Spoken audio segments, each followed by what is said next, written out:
هەڵمەتی بێبەرامبەری دابەشکردنی 200,000 ماسک و دەستکێش بۆ بازار و شوێنە گشتیەکان دەستی پێکرد.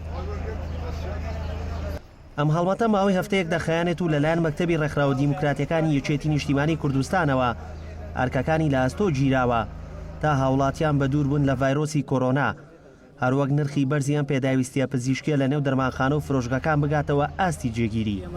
بە پشتیوانی مەکتەبی ڕێکخراوە دیموکراتیەکانەوە بەردەوام بین و لە ڕۆژانی داهاتووشە زۆربەی شار و شارچکانی کوردستان سەدانی هەموو کاسبکاران پیشەوەرانی کوردستانەکەن دەستکێش و دەمامک بەسەر ئەو کاسبکاران پیشەوەرانەی ناوبازاری دەروێ شایش دابەشەکەین کە ئەوەی بۆی بتوانین کەمێک هاوکاری پشتیوانیانکەن دوور بن لە نەخۆشی ڤایرۆسی کۆرۆنا.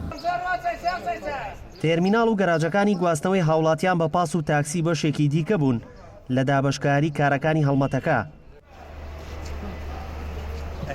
ئێمە بەردەوامە بین وەکو مەکتەبی ڕێکخراوە دیموکراتیەکان یەکێتی نیشتیمانی کوردستان کە هەستاوین بە دابەشکردنی دەستکێش و دەمامک بۆ شۆفێران و هاوڵاتیان لە ناو گەراجی تەرمیناڵی شارە زوراوە و بەردەوامیش دەبین. لە 100 تا 50 شۆفێران و هاوڵاتیانیش پابند، بەڵام دەبێت شۆفێران زیاتر لە هاوڵاتیان پابند بن بۆ ئەوەی خەڵک چاویان لێ بکاو.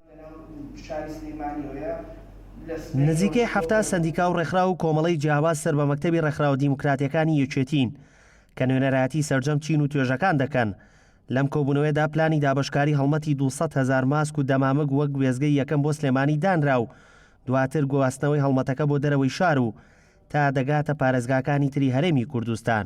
ئێمە ڕێکخراوەکانی ناوەندی تەندروستی کە حوت ڕێکخراو خۆی لە حوت ڕێکخراوەدا خۆی دەبینێتەوە پێشنیارمان کرد بۆ مەکتەبی ڕێکخراوەکان کە بەشدار بین لە هەڵمەتێکی دابەشکردنی ماسک و دەستکێشدا کە تەنها لە هەمان کاتیشدا بە تەباعکردن و پرۆشۆر و پۆستەر کە تەوزیع بکرێت بەسەر هاوڵاتیان لە شوێنە خەرباڵغیەکاندا بۆ دوو مەبەست هەیە. یەکەم مەبەستی کە بەم بڕە زۆرە دەستکێش و ماسک تەوزیع دەکرێت بۆ ئەوەی کە هاوکار بێ بۆ خەڵک بۆ ئەوەی کە ئەم ڕێژەی هەڵاوسان و ئەرزبوونەوەی نرخی ماسک و دەستکێشیش کە لە بازاردا هاوکار بێ بۆ دابەزینی لە هەمان کاتیشدا بۆ تەوعیەی تەندروستی بۆ هوشیاری تەندروستی خەڵک کە بزانێ.